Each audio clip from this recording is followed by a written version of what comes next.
కొన కుక్కల పెళ్ళి, కుక్కలకి నక్కలకి సంక్రం పెళ్ళి.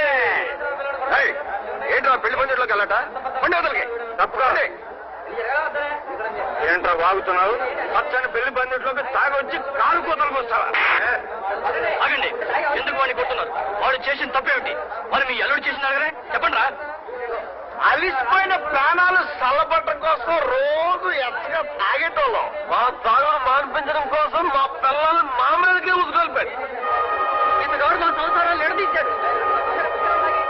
పెళ్ళం కావడానికి మాకు మాత్రం పెళ్ళాలక్కర్లేదా? వారికి సర్దాలు చుట్టాలు కావాలి, మాకు అక్కర్లేదా?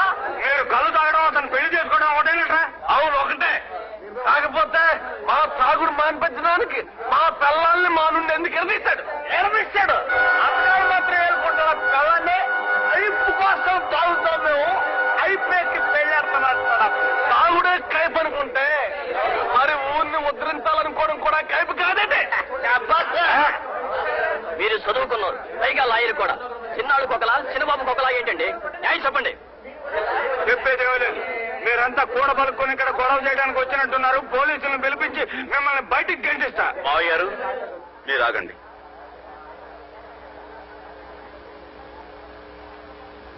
వీళ్ళ విషయంలో మీరు జోక్యం కల చేసుకోకండి.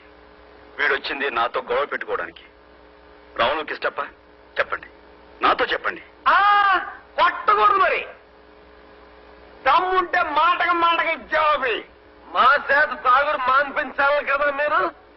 మరి మీరు పెళ్లి మానేయండి, మేము కళ్ళు మానేస్తాం. మాకు కావాల్సిన మానేయండి, మీకు కావాల్సింది మీరు తీసుకోండి. సై అంటే సై, సై అంటే సయ్యే. మీరు ఈ పెళ్లి మానేస్తానని మాట ఇస్తే ఆ షాప్ మూయించేస్తాను. ఆ షాప్ ఏమిటి, ఈ చుట్టుపక్కల ఊళ్ళో మా వాళ్ళ షాపులని మూయించేస్తాను. ఛాలెంజ్. ఊరికి ఉపకారం చేయడం నిజంగా మీ ఉద్దేశమే అయితే ఈ పెళ్లి మానేసుకో, అప్పుడు మేము నమ్ముతాం.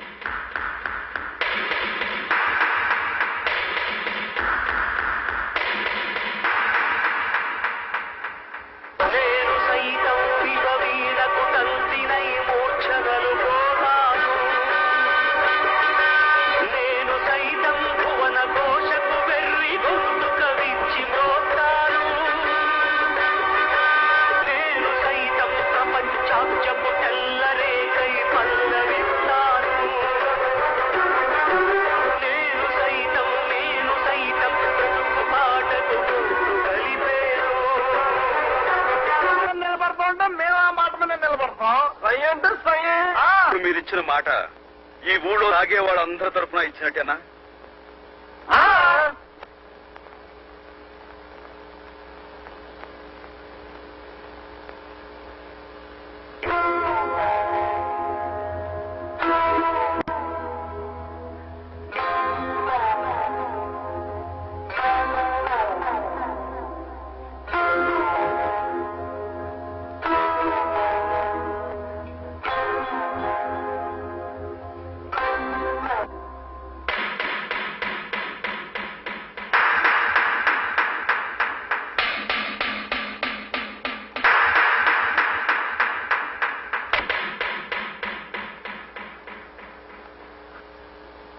చూడండి, ఇద్దరు పెళ్లి కన్నా ఇద్దరి కళ్యాణమే ముఖ్యం. నీ నిర్ణయమే నా నిర్ణయం.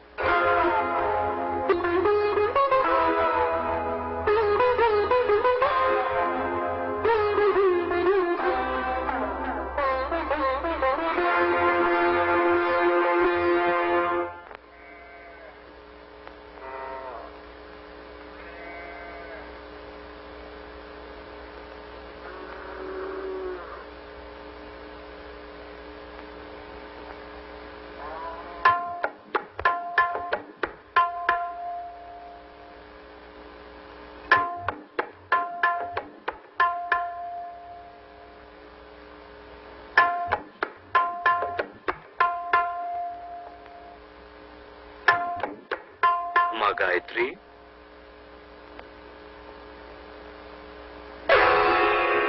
పమిట చాటున భర్తను దాచుకున్నావా?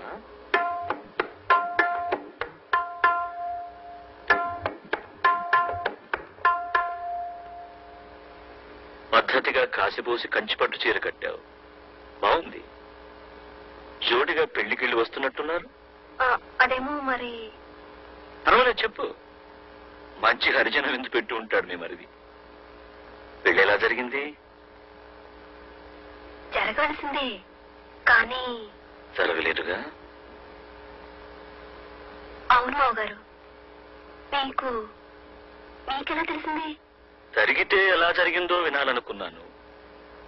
ఎలా తప్పిపోయిందో నువ్వు నాకు చెప్పక్కర్లేదు. మీకెవరైనా చెప్పారా మావగారు? నేనే చెప్పానమ్మా ఆ పెళ్లి తప్పించమని. తప్పదాగిన తాగుబోతులకి చెప్పి పంపించింది నేనే. ఊరిని ఉద్ధరిస్తానని కంకణం కట్టుకున్నాడుగా. పెళ్లి కంకణాలు విప్పించడం పందెం పెట్టమని వాళ్ళకు నేర్పింది నేనే.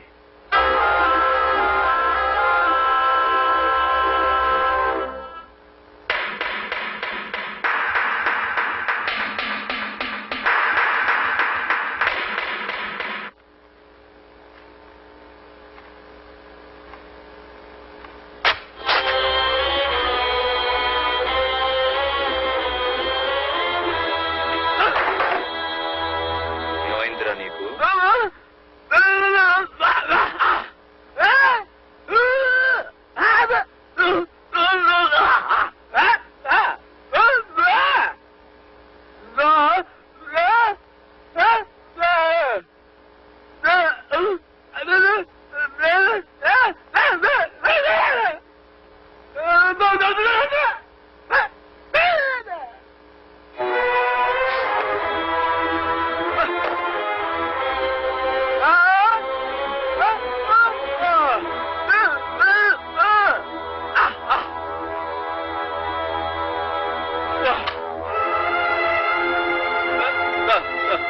వద్దండి.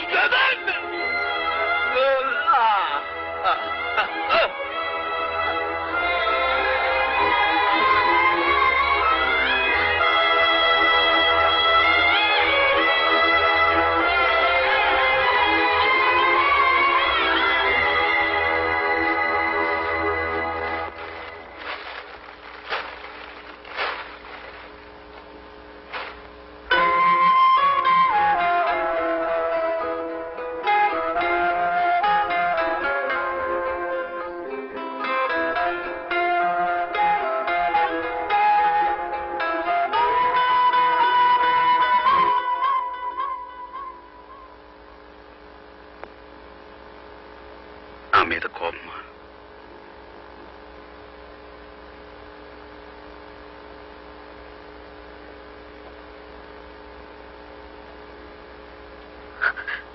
మీకొక విషయం తెలుసా?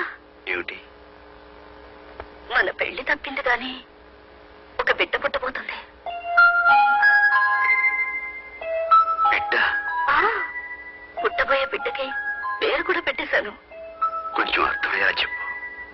మనం ఒక ప్రయోజనం కోసం పెళ్లి మానుకున్నాం అంటే ఆ ప్రయోజనాన్ని మనం భరించినట్టు అర్థం కదా. దానివల్ల కలిగే మన బిడ్డకి నేను ఒక పేరు పెట్టాను. చూడండి.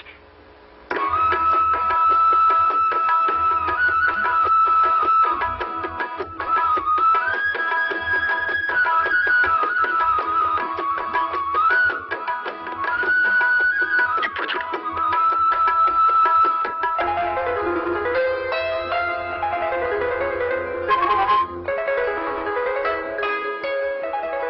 మనం విడిపోవటం ఇలా కలవటం కోసమే.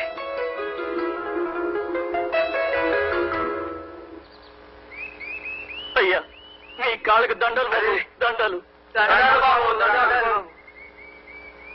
ఏమిటిదంతా?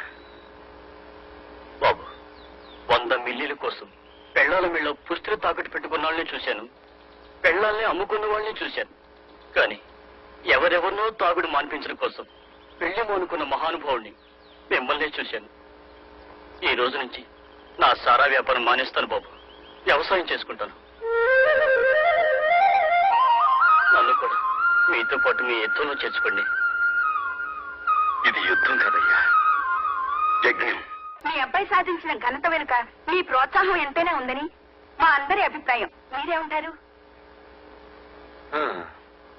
అంటే మీ అభిప్రాయం అవునేనా లేక మీ అబ్బాయి స్వయం కృషినే? గణపతి శాస్త్రి గారు, మీ పూర్వీకులు ఎవరైనా స్వతంత్ర పోరాటంలో గాని మరి ఇతర ఉద్యమాల్లో గాని పాల్గొన్నారా? అయితే సూర్యం గారిది వాళ్ళ అమ్మ పోలికే అంటుంది అంతే కదండి?